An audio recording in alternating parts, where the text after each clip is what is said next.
Onajonimni juda xursand qilgan kunim. 2020-yil 11-oktyabr kuni. Onajonimni juda xafa qilgan kunim. 2021-yil 5-noyabr kuni. Onajon, hammasi uchun sizdan kechirim so'rayman. Sizni xafa qilgan kunlarimni inshaalloh xursandchilik bilan qaytaraman.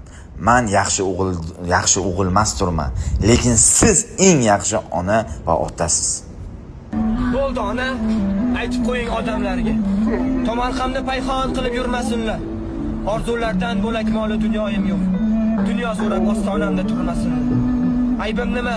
Aybim nima? Haqiqatni aytdim xolos. Haqiqatni aytish menga haqdan meros.